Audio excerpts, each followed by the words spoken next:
Clic, bonsoir cinéphiles et cinéphiles. Aujourd'hui, je vais vous parler d'un film un peu plus ancien qui est sorti, mais on n'a pas eu le temps de, enfin, on avait eu le temps de le regarder au cinéma, mais là on a eu le temps de le voir. Il s'agit de ceci. Et hop, je l'envoie dans une éruption solaire. Allez, Dark Phoenix, donc X-Men Dark Phoenix en 4K Ultra HD, donc deux disques. Il y a le Ultra HD et le Blu-ray, voilà, simple, hein, très simple, voilà, je vous le montre, très très simple. Alors, pour ceux qui ne connaissent pas les X-Men, ou ceux qui n'ont pas été voir le film, ou ceux qui veulent savoir ce que c'est, hein, comme d'habitude, la petite chronique, puis après on se retrouve, bien entendu, comme le synopsis, bien entendu, et après on se retrouve tout de suite après. Alors, dans ces ultimes volets, le X-Men affronte leurs ennemis les plus puissants, Jean Grey, l'une des leurs. Au cours d'une mission de sauvetage dans l'espace, Jean Grey frôle la mort, frappée par une mystérieuse force cosmique. De retour sur Terre, cette force la rend non seulement infiniment plus puissante, mais aussi beaucoup plus instable. À mon avis, j'étais frappé, moi, mais je sais pas de quoi. En lutte contre elle-même, Jean Grey déchaîne ses pouvoirs, incapable de les comprendre ou de les maîtriser. Devenue incontrôlable et dangereuse pour ses proches, elle défait peu à peu les liens qui unissent les X-Men. Eh ben, nous, on va un peu aller faire un petit coucou à Jean Grey et consorts. Allez, on est parti. Elle va tous nous tuer.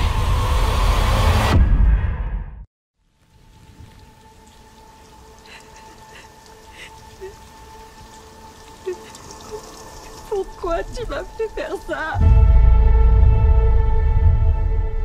Regarde-moi.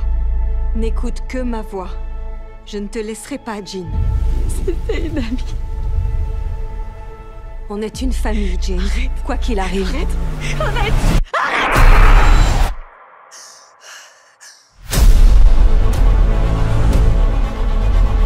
Regarde. Tu es unique, Jean.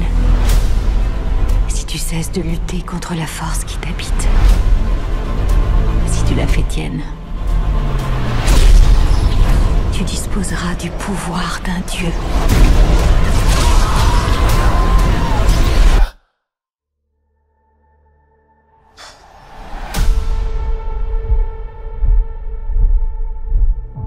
Elle va tous nous tuer.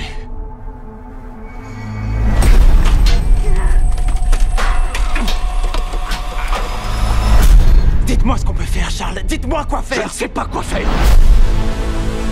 Ce qu'ils ne comprennent pas, ils le craignent. Et ce qu'ils craignent, ils cherchent à le détruire. C'est votre faute, Charles. Je voulais la protéger.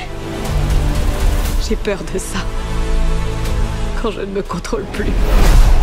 Il arrive malheur aux gens que j'aime. Il faut la détruire. C'est toujours Jean. On peut quand même l'aider.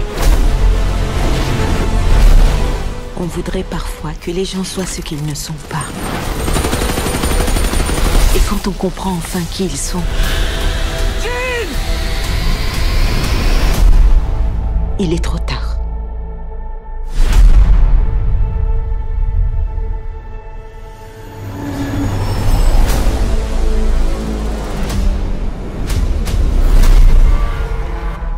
Elle arrive.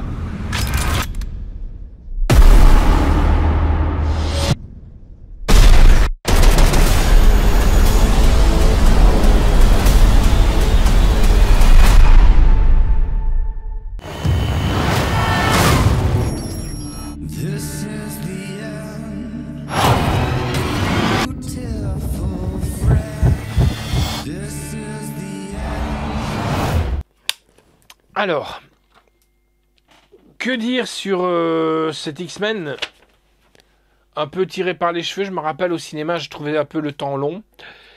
Par contre, ce que j'en retire beaucoup, sincèrement, Et là, je pète un coup de gueule. C'est Hans Zimmer. Il a mis toute la BO en vente par téléchargement légal, bien entendu, sur les sites de téléchargement, hein, mais pas en vinyle. Et franchement, dommage parce que la BO, elle déchire tout. La BO est magnifique. J'espère qu'ils vont s'en rendre compte et peut-être la sortir, ou elle était déjà peut-être sortie. Excusez-moi. C'est le lendemain de Noël. Ou peut-être qu'elle était sortie à l'époque, je ne saurais pas dire. Mais voilà, j'étais pas tellement dans mon assiette quand je l'ai vu au cinéma. Donc j'ai pas tellement prêté attention à la BO. Et là, en le regardant à la maison, je dis ouais, c'est une putain de bonne BO quoi quand même.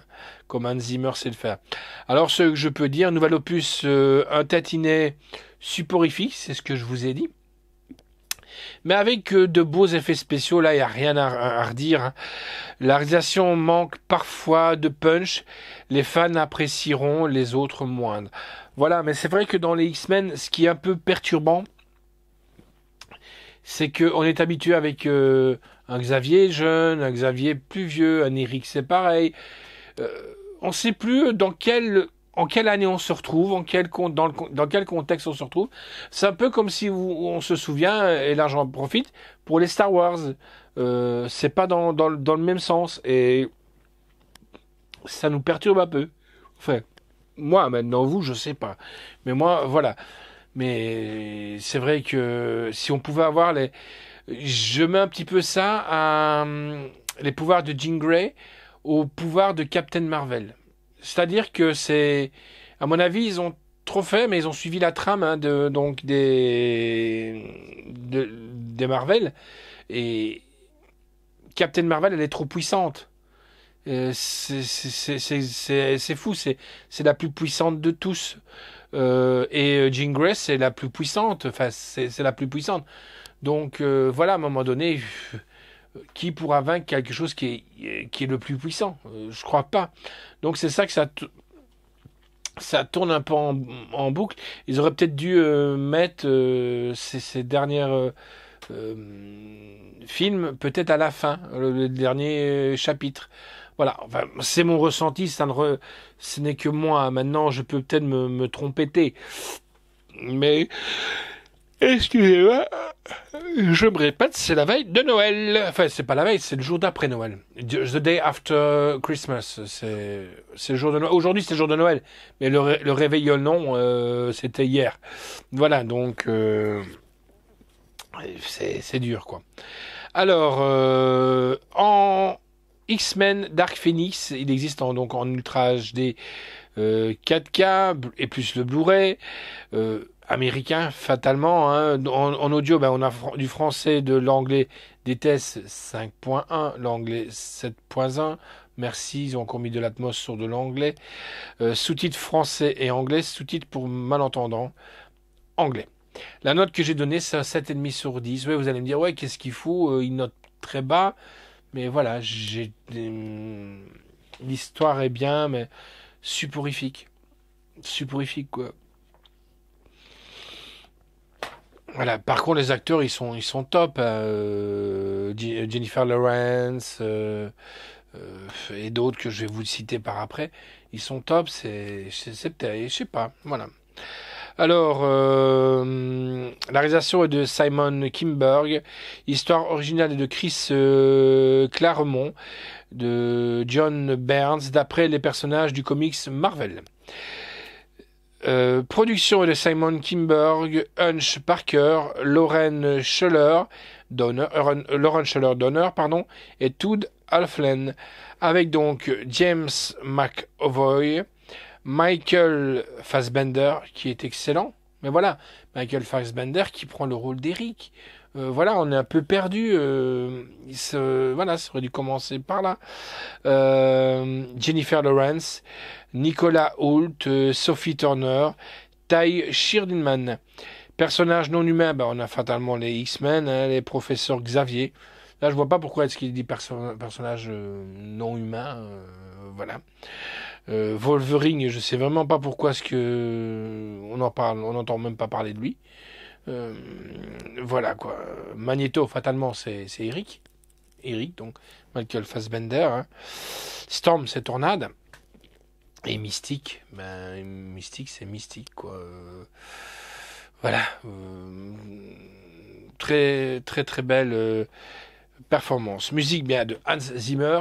Et là, Hans pense aux gens qui collectionnent des vinyles ou des CD, s'il vous plaît. La BO, elle déchire. Montage, Lee Smith. Photographie de Mauro Fiore. Décor est de Claude Paré. Costume est de Daniel Orlandi. Effets visuels, Philips Brennan. Et là, bravo. Durée du film, 1h54. Ben voilà, c'est là que ça blesse. 10 minutes de moins, ça aurait été top. 10 minutes de moins, ça aurait été top. Voilà. Alors, c'est sorti chez 20th Century Fox, distribué par Fox Pathé Europa. Sorti, donc, c'était le 16 octobre 2019. Donc, on n'a pas tellement de retard, quand je pense quand même. Non, pas ça va. La sortie en salle, c'était le 5 juin. On avait été le voir, je crois, un peu avant le Hellfest, si mes souvenirs sont bons. Contenu, on a l'Ultra HD et du Blu-ray. Bonus, commentaire audio des producteurs Simon Kimber et de Hutch Parker. Bonus Blu-ray, donc il y a un plus sur le Blu-ray en bonus. On a l'essor de... Je vais la tuer. L'essor du Phénix, la création de Dark Phoenix, un documentaire en 5 parties, scène coupée avec commentaires audio optionnels de Simon Kimber et de Hutch Parker, comment aller dans l'espace avec un avion avec Fauve, ouais, voilà. Commentaires audio des producteurs Simon Kimber et de Hutch Parker. Donc voilà. Donc le voici, les amis. Donc X-Men Dark Phoenix qui est là en Dolby Atmos. Ça c'est bien parce que pour les batailles, les bruitages et tout ça, on les sent vraiment passer près de soi. C'est vraiment génial. Mais bon, déception un peu soporifique quoi. Le voici, le voilà. Allez, ciao et à bientôt les amis.